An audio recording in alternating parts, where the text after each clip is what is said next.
What's good, Liquid Trucking? Welcome into episode 42 of the Liquid Trucking Podcast.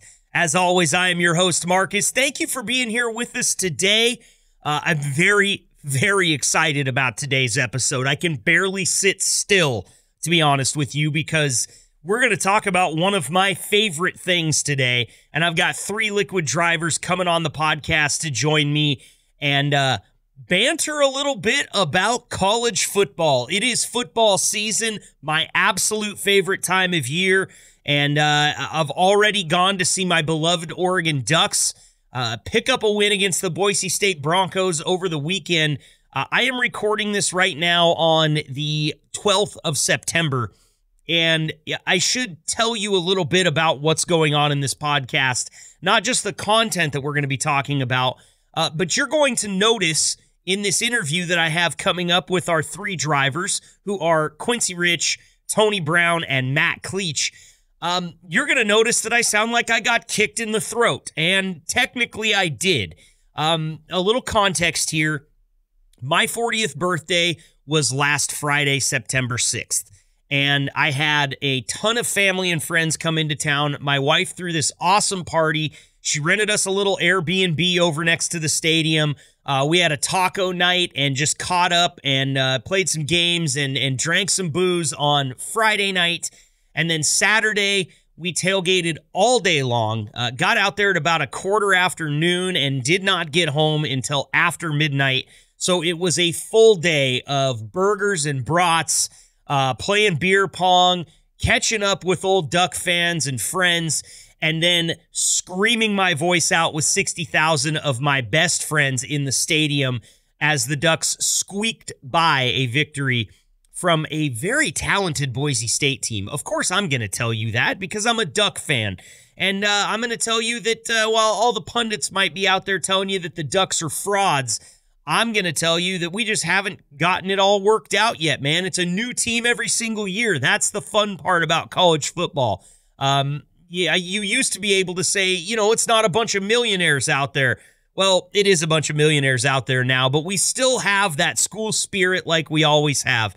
And I sent out a text message to drivers to see who wanted to come on and talk college football with me. And we've got three of them here just around the corner, as I said, Matt, Tony, and Quincy, that are going to tell us all about their favorite teams, make some bold predictions, and maybe talk a little bit of mess along the way. But I do owe you all an apology for sounding like I did during that interview.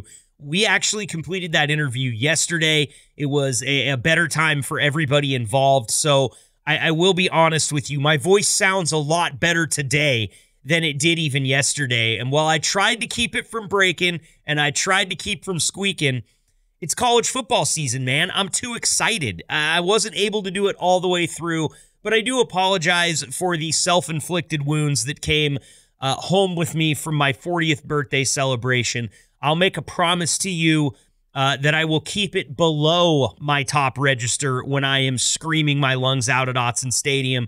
I've been doing a job that has involved my voice for going on 15 years now, and always had a little bit of an issue with this while I was on the radio and I was a bit younger. You know, we made a lot of content out of the fact that we were season ticket holders and we were always going out to the game and it was always a big party.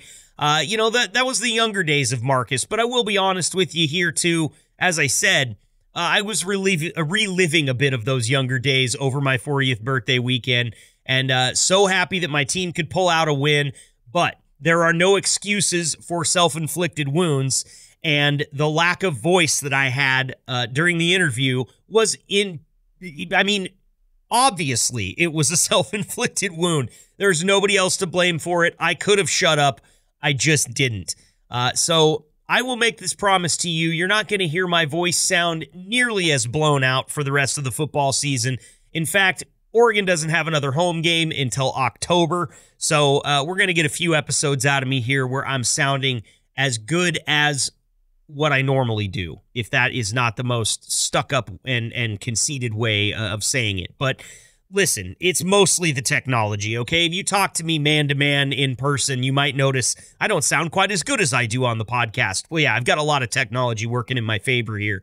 But I don't sound as good as what I think I normally do through this microphone in my headphones right now. I can hear a little bit of scratching. Yesterday during the interview, sounded like I had more Marlboro points than anybody's ever scored. Today sounding a little bit better. I'm on the hot water with the honey and the lemon, and I promise you I'm not going to mix any whiskey into that and make it into a hot toddy. The party's over. I'm 40. My foot hurt this morning when I woke up. Don't know why. So that's kind of a little bit of context as to why I sound the way that I do in the conversation that you're about to hear. As you guys know, as I've been very forward about on this podcast, I am a huge college football fan. I'm a huge football fan in general. We're probably going to do an NFL episode here soon where I'm going to have to sort through all of you Kansas City Chief fans that are listening right now and find out about how you think your team's going to do this year. I've got a little bit of a thorn in my side that's Kansas City Chief colored as far as pro football is concerned, as my team is the San Francisco 49ers and has been since I was just a little chap. I got lucky with the San Francisco 49ers. I got Joe Montana before y'all did out there in Kansas City. I got Jerry Rice. I got Steve Young, Roger Craig. Pro football for me was a bit of a boon as a young kid because the 49ers were always doing well. College football, not so much, man. The Ducks had some struggles back when I was a kid, but we're edging towards the top echelon of college football at this point. I don't think Oregon's quite there yet, but we're also being welcomed with open arms into the Big Ten this year, and I'm very excited for all the new competition. Got some big games coming up against Ohio State, Michigan, Michigan State. We're playing Maryland, I think, for the first time ever. We'll have a game against Rutgers, Illinois. I'm loving it. Look, I'm going to miss the Pac-12 more than certain dead friends, but I will tell you this right now. I think the competition in the Big Ten is going to be stiffer. I think it's a better conference from top to bottom. I think that it was a bad idea to bring the Washington Huskies along, but we'll get into that in a little bit. And I'll also be honest with you, I hope to see our brethren, the only two left in the lowly Pac-2, the Oregon State Beavers and the Washington State Cougars. I really hope they can join the Big Ten at some time, but I'm not going to hold my breath. They might be a Mountain West or a mid-major school before too many more nights pass. So that's kind of the tall and the short of it. The intro's over. It's time to get to the college football talk. If you listen to this and you think, hey, I want to come on and banter about football, we'll do this again. I got a great response from drivers. I wasn't able to schedule everybody that we wanted to have on, but we will definitely block out some time to talk more football if you guys are enjoying the conversation. So make sure you get in touch with me if it's something that you want to be a part of next time. Maybe you're not a football guy. Maybe you're a hunter. Well, get in touch with me because we are going to have a podcast about hunting coming up very soon as well. One of my other hobbies. And one of the things that I've been cleared to talk about here on this podcast by the powers that be, they're kind of giving me open season here for these next few weeks. And I'm going to get to put together some really cool episodes that are, for the most part, fully driver-centric. We're not going to be talking to any office staff, going to be concentrating on you drivers. So if there's anything that you would like to hear about, go ahead and shoot me an email. podcast@liquidtrucking.com. I'd love to hear from you. If you've got my phone number, go ahead and just send me a text. I've got a lot of drivers out there that text me all the time, so I'm more than happy to listen to your feedback or your episode ideas. Without further ado, it's time for my conversation, my raspy and throat-kicked conversation that I had with Quincy Rich, Tony Brown, and Matt Kleich right here on the Liquid Trucking Podcast. Enjoy. Welcome to the gold standard of podcasts for the gold standard of drivers. This is the Liquid Trucking Podcast with your host, Marcus Bridges.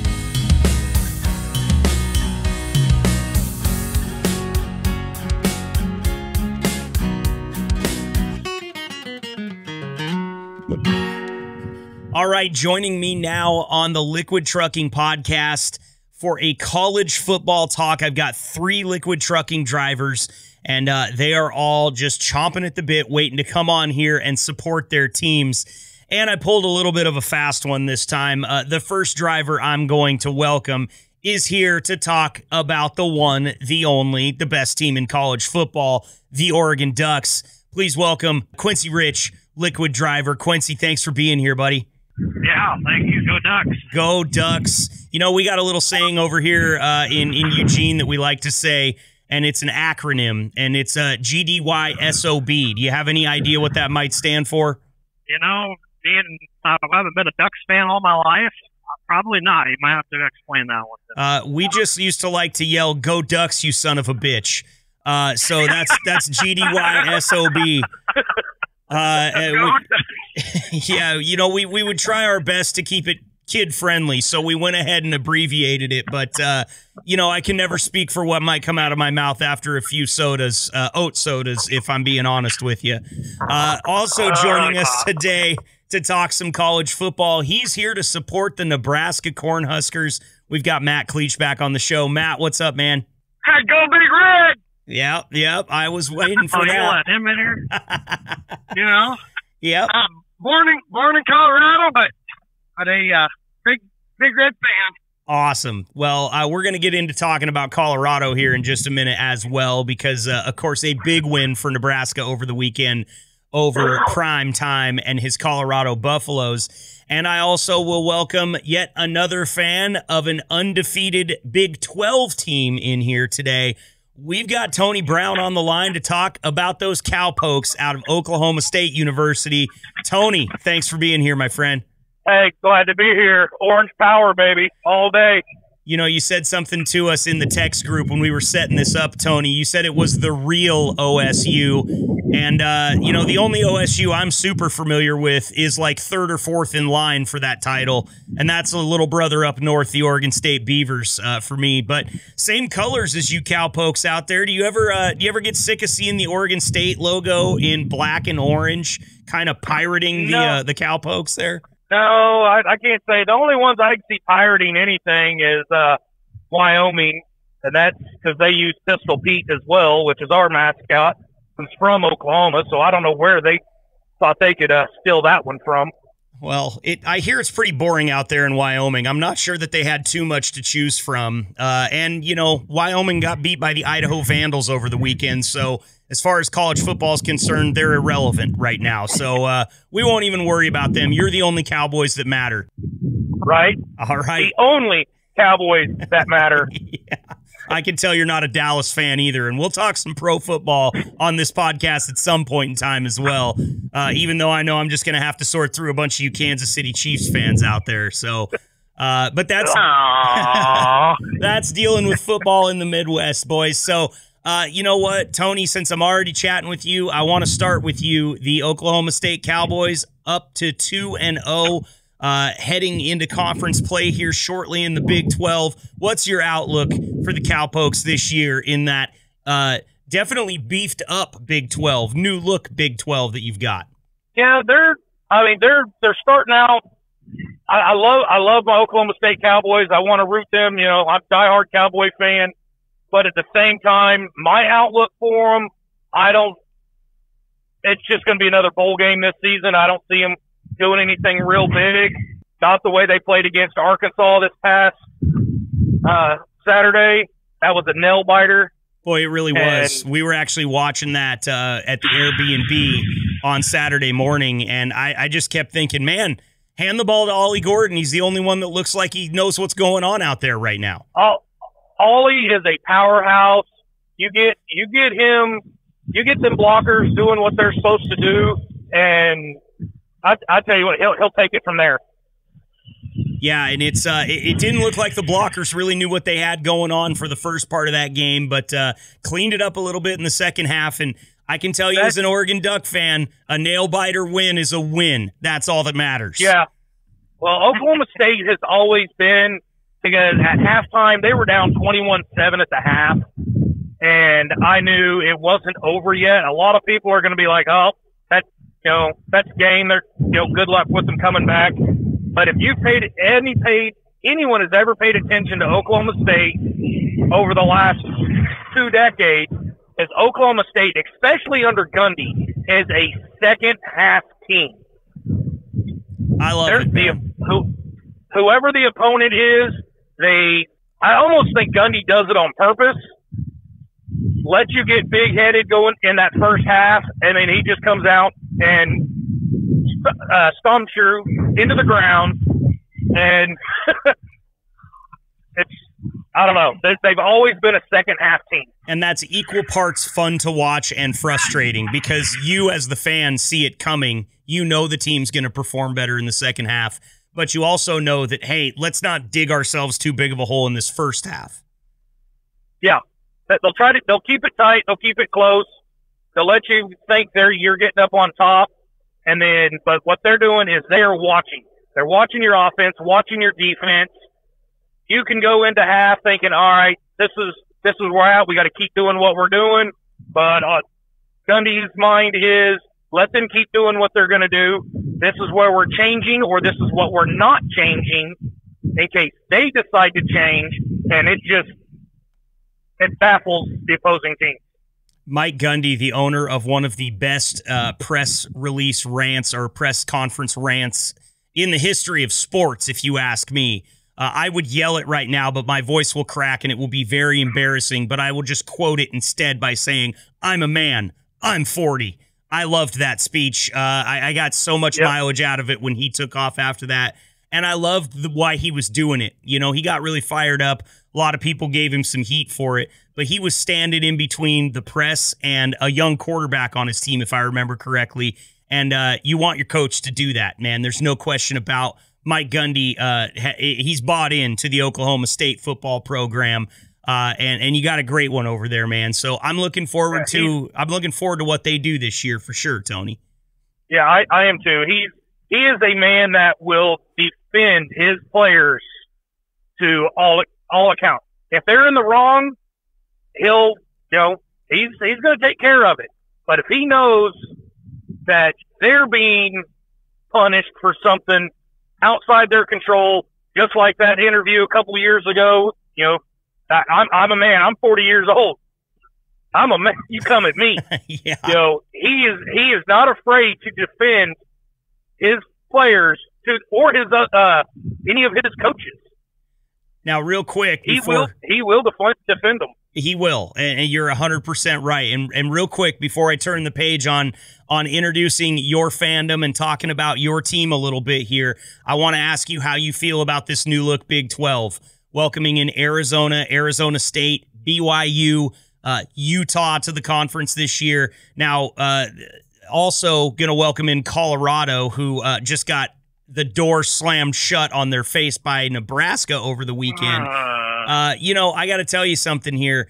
We gave you 3 good teams out of the old Pac-12, and we also gave you one dud, and that's the Colorado Buffaloes, in my humble opinion. I think there's some real talent in Arizona.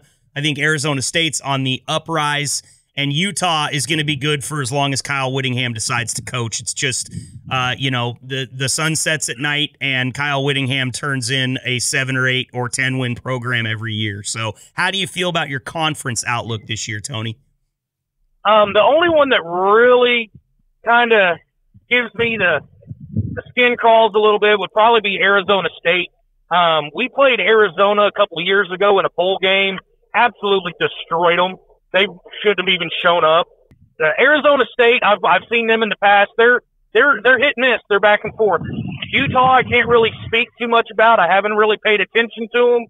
Colorado, I'm not worried about at all because they left the Big 12, 30 years ago? They left the Big 12 because they couldn't handle it in the Big 12, and now they're begging to come back, thinking they've got something. They're just going to be West Virginia is going to have an easy win. Let's put it that way. I love it. You know what? I'm so sick of hearing about Colorado, and it's a wet paper towel this year, just like it was last year.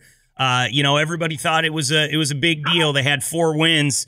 They came into my house, Autzen Stadium, which is where the rest of my voice currently resides, and they got the pants beat off of them, and it was one of the most fun victories that we had all year last year.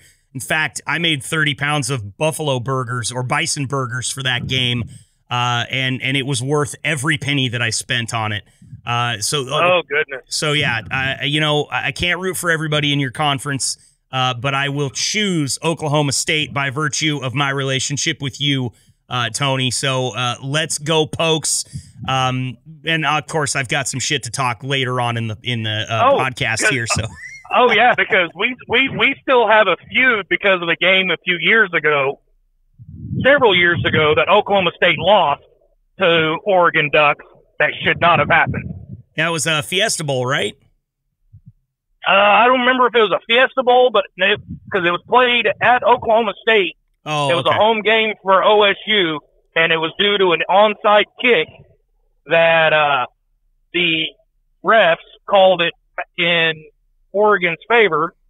That should not have been. It was an illegal touch on the kickoff team, but yet Oregon got to keep the ball. Well, thank God for blind refs during college football season. That's all I can say, because we have one of those.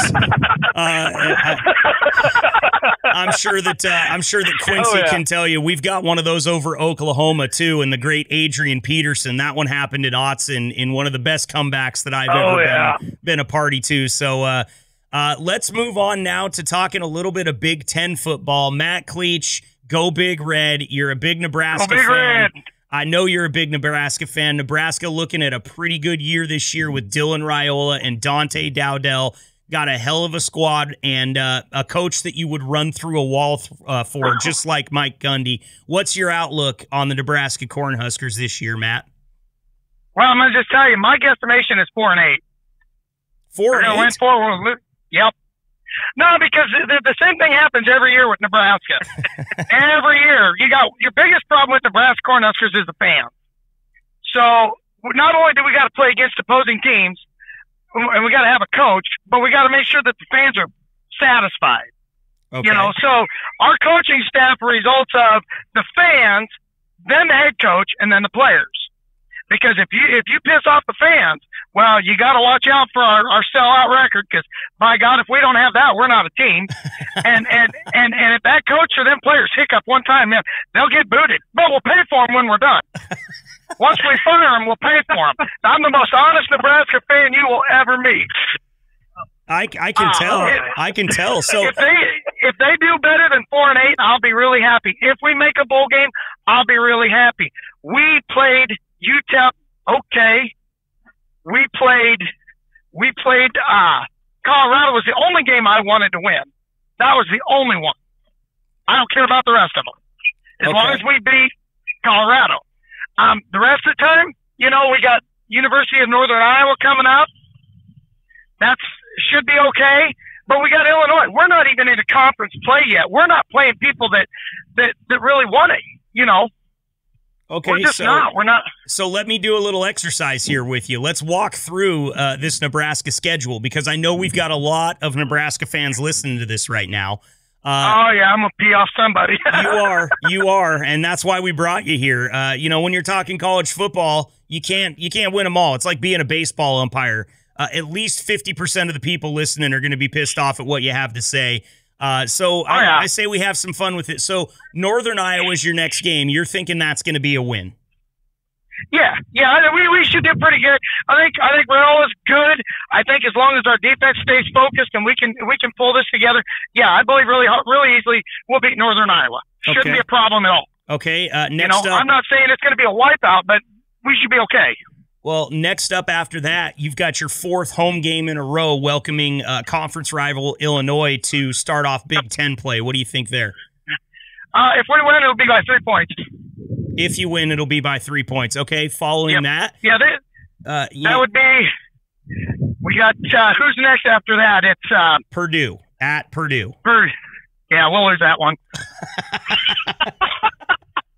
Oh, man, we'll get cocky. We'll feel good after 4 wins, but we'll hiccup somewhere. Well, it sounds like to me you're going to hiccup for 8 straight weeks, because you just said you were going to win 4 games. So I'll ask you. Our conference is tough. We got Ohio State. We got, USC. That's a guaranteed loss for us. Yeah, you got to play. You got to play Rutgers though at home. Rutgers is kind of a layup. We'll see. My biggest fear is I hate to see us get cocky. Okay, so you're just more than anything trying to be a level-headed fan here and say, let's not start flogging one another just yet. Let's be let's be sensible about this. We are Nebraska. Yeah.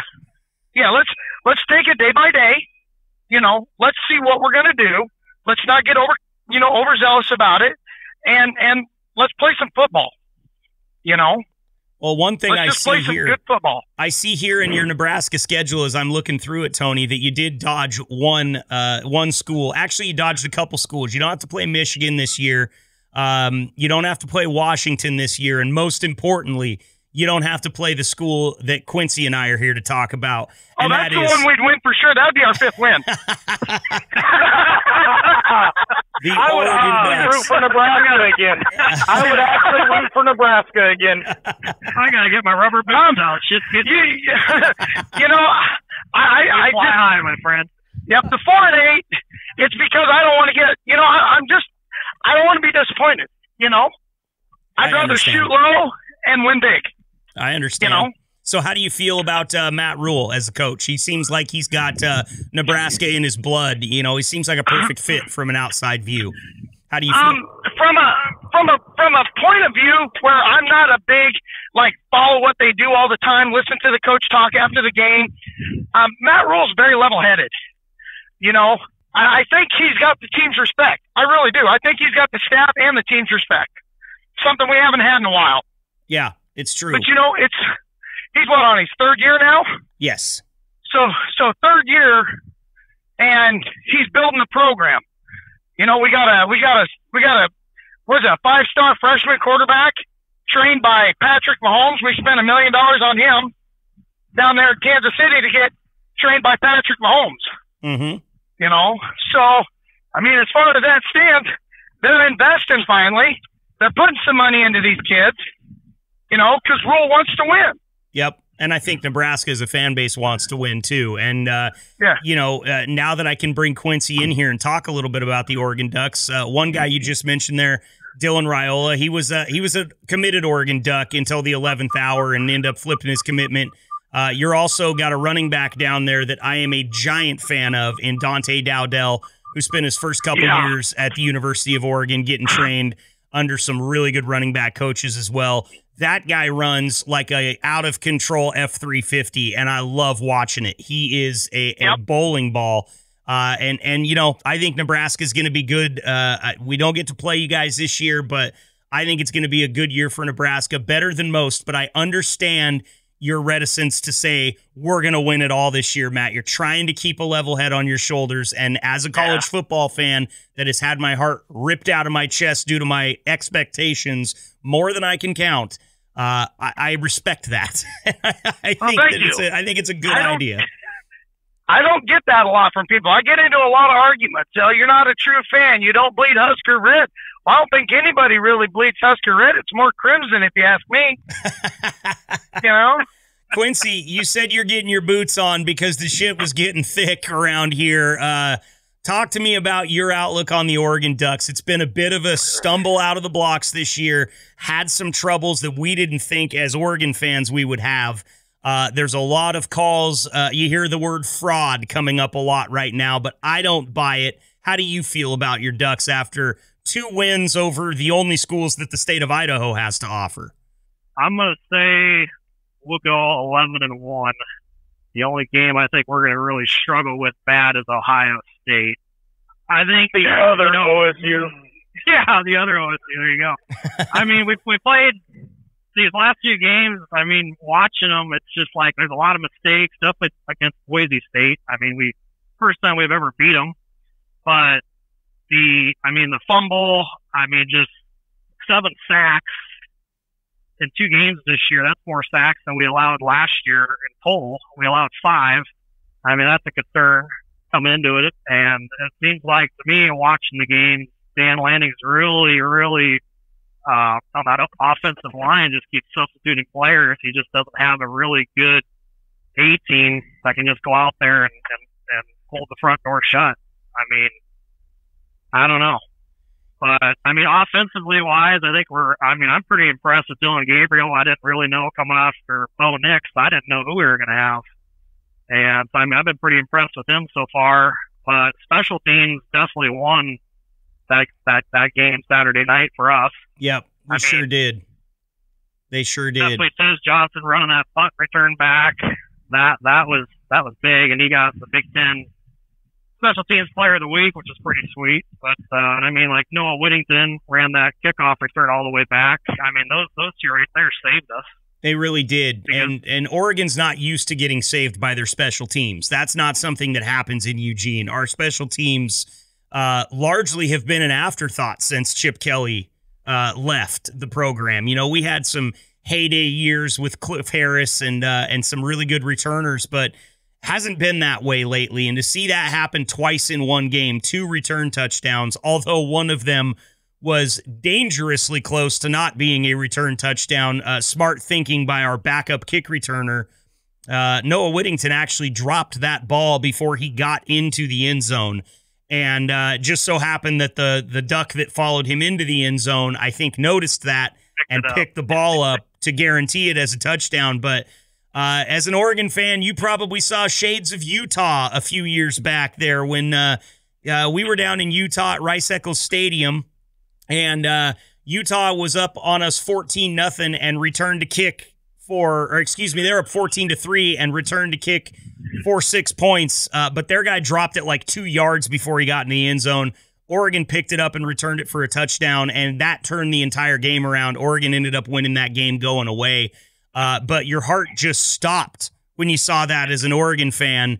And I'm just glad that nobody was taking pictures up in my row, man, because I went from as excited as I've been to sitting on the bench with my head in my hands because I just didn't know if we were going to be able to pull this game out. And, hey, as I said, a win is a win, just like it was for Oklahoma State, no matter how tight. I don't have any fingernails left, but I don't need them. I'll scratch my lottery tickets with a quarter. You know what I'm saying? I tell you what, the one thing Dan Lanning said in his postgame there was this week – what they're going to work on is his players handing the ball to the ref in the end zone. Yep. Good point. So, guys, I talked to you a little bit now that we know everybody's team and we're a little bit familiar with who we're pulling for. I want to get to some bold predictions here for you before we get out of here. And, Matt, I kind of want to start with you here and the Nebraska Cornhuskers because you're thinking 4-8. You know, you're trying to be a level-headed fan and not get too excited. I feel like a bold prediction for you is going to be 6-6. But if you may be so bold, tell me what you would really like to see happen. If everything goes right and Nebraska just blows everybody's expectations out of the water this year, where do you see them at the end of the season? You know, I wouldn't mind seeing them in the Big Ten championship. You know, I really would. That would be my best expectation for right now, the Big Ten championship. Okay. You know, I mean, I'd like to see us go up against, you know, the Ducks, you know, or Washington, you know. Anything's available at this point in time. The conference grew by 4 teams this year. So, I mean, it's going to be a mixed match, and it's a tough conference this year. I think it's tougher than it's ever been. I agree with you. So Big Ten championship, I'd be happy. Well, you just make me one promise, and you can keep coming on the podcast, okay? What's that? Don't ever talk about Washington as if they're going to win anything ever again. That's a garbage school from a garbage state, from a garbage city with a bunch of garbage fans, all right? I have experience. You remember back in the day when Nebraska had to play them in the Big 12 all the time. Oh, I do. I do. You know, and it didn't, that rivalry never really did change, but we really never did spank Washington like we should have. No, and Washington's gotten lucky more times than I can count. You know, I'm going to tell you guys a little story about, you know, us college football fans that get really deep into this. We'll have some stories a lot like you drivers have stories about out on the road. Stuff that you've gone to so many football games, you've seen so many things that people can't believe. Well, the last game that was ever played at the old Husky Stadium before they renovated it was a 34-17 Oregon win in what was a pretty down year for Washington, all things considered. But I was walking out of that stadium up in Seattle. I had peeled a few pieces of deteriorating bleacher off to take home with me because I felt like I owned a small piece of square footage in that stadium after that game. And I was walking out. I was not being a rowdy fan. I was actually on the phone with my wife telling her that we were walking out and I would give her a call once I got back to the hotel. And a Husky fan punched me so hard in the back of the head, it knocked my hat off, put me flat down on my chest, dropped my phone and it blew apart into 100 pieces. And ever since then, I didn't used to hate the Huskies, but after I got sucker punched at Husky Stadium, they can fall off into Lake Washington for all I care. That entire stadium could sink and I wouldn't shed a tear tomorrow. So now you guys know how I really feel about the Washington Huskies. And they're in the Big Ten now, so congratulations. You brought those idiots along with us. We could have had something nice here, but now we've got Washington in the conference too. Quincy, I'll go to you next real quick for your bold prediction for the Ducks. But I do want to hear, as a longtime Duck fan, your thoughts on the Washington Huskies while we're talking about it.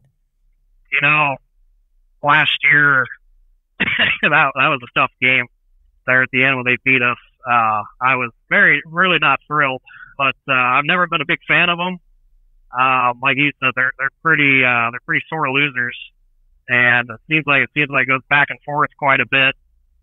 But I really hope Oregon this year. I mean, I'd like to see them in the Big Ten championship versus Nebraska. I mean, I was there when they came to Nebraska, 2016. I want to say, and like you said, that was when since Chip Kelly, we've never been in our special teams.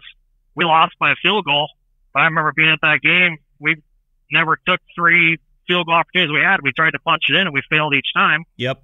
But then the next one was out of Austin. I didn't go to that, but Oregon put a lick into Nebraska. So, why not settle the score or see who's the best? We've each won one against each other. Why not finish it off in the Big Ten championship? There you go. Rubber match. And I'll expect Matt to be smoking me a full smoker of wings during that game because my ass will be, if they end up out there somewhere, I got to figure I'm going to try to make a pilgrimage out to the Midwest to see the Big Ten championship game in Indy. But I know in a couple of years, I've already marked it on the calendar in 2026. If we play at Nebraska, I'm going to be there. So expect it. You better be. You know it. You know it. Tony, you've been quiet. You've been listening to all this Big Ten talk. I'm sure you're kind of over there biting your lip, waiting to talk about your bold prediction. No, it's good. It's good. Okay, so what's your bold prediction for the Cowboys this year? What do you think end of the season, everything goes right? Where are they sitting? If everything goes right, 10-2, but to be honest, probably 8-4. Okay, and still winning the Big 12. Still winning the Big 12. Okay, that's interesting. I think the Big 12 and the Big 10 are similar conferences in that they're good, and there's a lot of good teams in there. They're probably going to cannibalize each other a little bit this year. Is that what you think too? Yep, especially with bringing in. So the toughest teams I think we're going to have to deal with. We struggled a little bit last season with BYU. It's going to be a coin toss. Whoever wins the coin toss is going to win the game between OSU and Iowa State. That's usually the way it goes. Yep. Whoever wins the coin wins the game. But I don't know. Like I said, I don't know about Utah, so I'm on the fence with that one. And then we kind of go back and forth with Kansas State. Kansas State had one season they'll put together a ball club, and then the next season they're trash. And then we'll also get swollen headed against the trash team and lose.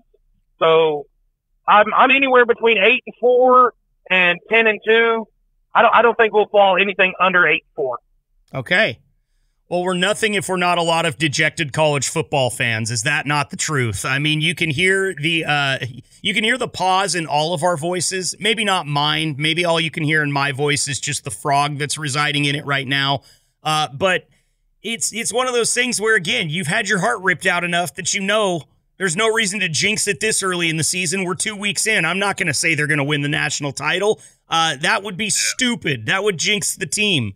But the Ducks will probably win the national title. So that's all really I have to say about it, you guys. It's, you got to get the bad stuff out. Unfortunately for the Ducks, they still got OSU. They do. That's the Ohio State. And they're an aggressive team. Yep. And I will be rooting for the Ducks the entire game. I can say that much. Well, I hate Ohio State. So, yeah, I'm not a big Ohio State fan. I'm not the guy that says I don't care who they play as long as they lose. I'm not that way, but I definitely, if Oregon and Ohio State, if they tangle, I will definitely root for them. Okay, well, I heard Tony say that he's in agreement with that as well. So, Quincy, I'm not sure if you heard what I heard, but we've just got 4 Duck fans on the podcast right now. That's what I heard. No, you're not. No. Not Duck fans. Not Duck fans. But we will. You can have somebody that you can favor over somebody you disfavor. Yeah. Okay. All right. Marcus is a former Husker fan. We always rooted for everybody that played against Ohio State. Yeah. Yep. And that's going to be easy. What made you change from a Husker? I want to know that. As soon as they fired Bo Pelini, I was out. They fired a winning coach because he was disciplining his athletes, and because they fired him because the fans got butthurt that he was mean. See, I told you right there. There it is, Marcus. It always comes down to the biggest thing in Nebraska is it's not so much about the program. If the fans don't get their way.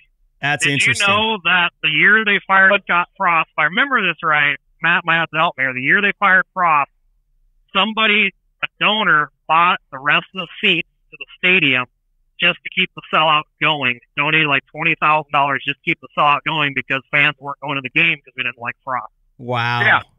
That's amazing. But when they brought him in, he was king on. He was the golden boy. Well, yeah, there was a frost warning and somebody turned on the heater. Well, it can't surprise you that he was the golden boy. He did lead some pretty amazing offenses when he was out here in Eugene. And I'll tell you, he just, I don't know what happened. I don't think he's a head coach. I think he's a lifelong coordinator. And, the dude here in Oregon, we loved him. We were really sad to see him leave. But a lot like Mario Cristobal, we knew there was only one school that was going to get him if he did leave. And that was his alma mater. And, they ran him out the door, and he slid down the stair rail on the way out as if he was a little excited to be gone. So that was an interesting situation. He took the money and ran. Yeah. Yeah. Well, the money that we paid him, that the school paid him, I'd slide down the railing too. I'd have been gone a long time ago. We're going to continue to pay you out. You know. Yeah. But it's funny about what it's so funny. Scott Frost is when I was younger and he was playing in Nebraska in the Big 12. I was a Nebraska fan back then. Even though I was born and raised at Stillwater, all my family was gone to Oklahoma State University, except me. I turned down the scholarship though, for the military. But I used to be a big Nebraska fan. Well, my brother-in-law is still a big Nebraska Cornhuskers fan. And he asked me one day, he goes, "Why aren't you a Nebraska fan anymore?" I said, "Because I grew up." I met the voice of reason. Yeah. Well, fellas, I love to be fair with everybody. I'm not that fan. So, I'm sorry if I pissed somebody off today, but I hope everybody does good because these kids are out there fighting their asses off just to try to get into the NFL and better their life too. Well, you're a better man than I am because I hope I piss some people off. If there's any Washington fans listening, you could all go to hell. Iowa fans can do some stuff too. Okay, but, all right. I don't want to insult. Yeah, I could say the same thing about the Sooners fans. Yeah. I was going to ask you about the Sooners, and they're not there anymore to bug you each year, but you'll still play them, I assume. That Bedlam game's not going anywhere, right? No. Actually, we do not have them on our schedule this season. Oh, wow. That's amazing. Nope, we do not have them on our we don't have Arizona. We got Arizona State, but we don't have Arizona this season. Wow. Arizona will not start until next season. Okay, gotcha. Well, Quincy, real quick, man, anything to say about our game coming up this weekend? Oregon headed up to Little Brother's house in Corvallis, Oregon for the game that we always used to call the Civil War. They won't say that in the media anymore. We know that there's nothing racial involved in that. We call it the Civil War because here in the state of Oregon, much like my own house, many of us come from a house divided. My sister went to Oregon State. I went to Oregon. Who can buy Dad the coolest golf shirt at Christmas each year is going to win. And last year, I got him a sweet shirt that he wore to the game this last weekend. So I think that Oregon's going to take this one down. I don't think it's going to be as big of a problem as we had with Boise State. What's your prediction for this week? I would like to see probably before half us up by 2 touchdowns and probably win it. I would like to see us get up high enough to be able to start some of our second string to get them in the games, get them seasoned a little bit, because I think down the line we're really going to start getting our depth chart and it's time to pull some second strings. And they need to get some experience, and they haven't been able to these last few games because they've been so close. So I'm hoping that we can get ahead far enough to where in the fourth quarter, Lanny can throw in our second string, back up out there. He can, just get some reps in. Yeah, get his feet wet. Yep, for sure. Okay, I like that. And, Tony, I didn't ask you for your prediction for Oklahoma State's game this week. 13th ranked Cowboys taking on Tulsa in Tulsa. What do you think there? That game kicks off at 9 a.m. over here. Good Lord, that's early. We'll have our secondary in to start the second half, if that tells you anything. Okay, all right. So Tony's looking at a big win there. Matt's looking for a win over Northern Illinois this weekend. And, of course, Quincy and I are going to stomp a mud hole in the Beavers' asses, whether or not they like it. They don't have a choice anymore. Hell, they don't even have a conference anymore. So, hail the Pac-2. It's been awesome talking with you guys about college football. Again, I apologize that you've had to listen to my voice sound the way that it has, but you can blame the Boise State Broncos and them sticking around for four full quarters last Saturday. It's not going to happen again this year if all things go right. So, Tony Brown. It's only been 3 days, so if you still got any voice at all, you're not that much of a fan. Ooh, ow. Ow! Yep. Yeah. I was wondering where it was going to come from. I was trying to elicit a little bit of that coming out of this thing, so I'm glad. I can see that coming from an Iowa fan. Wow. You know what I could see coming from an Iowa fan is, I don't know, a well-tuned-up tractor. See, this is the problem. I've got all these. Got bad corn. I've got all these jokes slotted for Pac-12 teams. I've got to do all my homework this year into Big 12 or Big 10 play. So Quincy, I'm going to have to call you and get some advice on how to go head to head with some of these Midwesterners out there, because they are a resilient bunch. I'll tell you that. I went to college in Iowa, so I know there's a lot of ways to get underneath their nerves. And the first one is they just got bad corn. Okay, I like it. I like it. I got another one for you. Hey, Matt. What's only 15 feet long and only has 5 teeth? I have no idea. It's the Spirit Line at the University of Nebraska. Oh.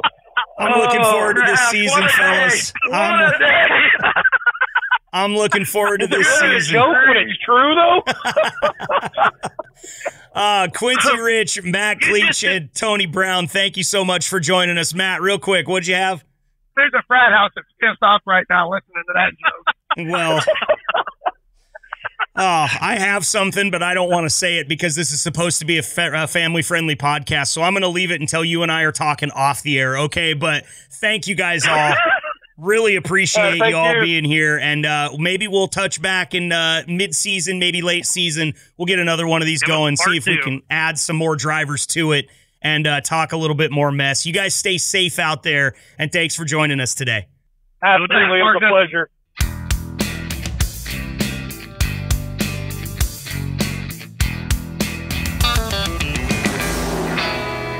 Look, call me selfish when I say this, but it is the most wonderful time of the year. Football is in full swing. Hunting season is either here or around the corner, depending on what part of the country you reside in, and I'm here for it. My birthday just happened. I wasn't so excited about turning 40, to be honest with you. Lots of old man jokes over the weekend that just passed, but I was okay with that. I'm selfish because all the things that I like happen right here as fall starts, man. When Labor Day hits, I get one last camping trip in, and we start talking football until hunting season shows up. Listen, it's the best time of year. I don't care if you like Christmas, if you're a hot in the summer guy, there's something about fall. You can smell it in the air. In fact, today here in the great state of Oregon, in my little city in Eugene, we were getting absolutely pounded with rain after a week and a half to 2 weeks straight of near triple-digit temperatures. That, my friends, means true fall is here, and not this fake fall that we get in the Pacific Northwest, where you get a dumpy weather week like late in July or early in August, makes you think that fall is here. This is the real fall. Like, my dogs wouldn't even go outside today. It was raining so hard. They were barking at how hard the water was hitting the skylights, okay? Fall is here. Get your zip ups, your quarter zips, your 3/4 sleeve shirts. Maybe get yourself something warm to drink. A little bit of coffee. I don't know. Maybe you're a pumpkin spice person. That's not for me, but I understand if it's for you. I know there's a lot of people that like it. Hot chocolate, maybe a little bit of tea, maybe. I don't know if you're a tea person. I've had to be on the tea here for these last couple of days because of the stress that my voice has been under. But I just love it, man. It's going to be the first day here. Before too long, where I'll throw on a big baggy pair of sweatpants and a giant sweatshirt, put on my 49ers or my Ducks hat, and hit the couch for hours at a time while I watch football and wait for elk season to get here. It is just the perfect time of year. Elk season is what I call it in my house. Spooky season is what my wife calls it. She's a big Halloween fan. I'm really not the biggest Halloween guy. I like the dressing up and the costumes and everything, but she does it like scary. She does the cosplay thing where she'll make this really cool, elaborate outfit, and then she'll have to go to a party with me standing there in a Pickle Rick costume, looking like an idiot. But you guys know me by this time. That's my sense of humor. I'd rather be irreverent than serious any day of the week and twice on Sunday. So we'll do some stuff for spooky season as well. I am not a big horror movie guy. In fact, I hate horror movies. They piss me off. I don't like to be uncomfortable when I'm watching movies any more than is Will Ferrell going to tell a joke here, or is this going to be a serious part of the movie? I'm a guy that, when I'm watching Top Gun, I'm into it, but I don't like to see the bad stuff happen. When Goose dies, I feel the emotions, and it's one of the worst parts of the movie in my opinion. It's very well done. It gives you a great emotion, but I don't want to feel that emotion. I'm here to be happy. I paid for this privilege. That's where I stand on horror movies. Now you know where I stand on Halloween too, but I'm getting way ahead of myself. There is so much football and some hunting that needs to happen before we get to spooky season, at least in my opinion. So there you have it. My take on fall, my take on football. It's here. I'm so excited. I'm jumping from foot to foot. I need you, the Liquid Driver, to get in touch with me if there's anything that you want to hear on this podcast. Maybe there was something I missed about fall that you really want to get in on. I did text some drivers to see if they wanted to talk to me about harvest season. That offer is still on the table. If you're a farmer and you want to have a little conversation about harvest season and how things are going and what you're working on, what you're farming, I'd love to talk to you about that. I grew up in an area that was surrounded by farmers and ranchers, and even though I never really got my hands dirty anything other than changing pipe, it's always interesting to me. I love to hear about the new tractors you're buying, the livestock in the fields. Anything that you guys want to talk about in relationship to fall is fair game on this podcast for the foreseeable future. So, podcast@liquidtrucking.com. Or if you've got my cell phone number, respond to me there. I've been sending you guys mass text messages. If you'd like to respond to me there, I am absolutely available. Just get at me, and we will have some fun this fall on the Liquid Trucking Podcast. That's all I've got for you today. That's about all my voice has got for you this week. We'll be back next week sounding much better, as I do not yell nearly as loud when we've got an away game and I'm sitting on my couch. You stay safe out there, Liquid Drivers. Keep the shiny side up, and until next week, I've been your host, Marcus. This is the Liquid Trucking Podcast. Thanks for tuning in and being the gold standard of drivers on the road. Be sure to like and subscribe to the channel, and tune in next week for another episode of the Liquid Trucking Podcast.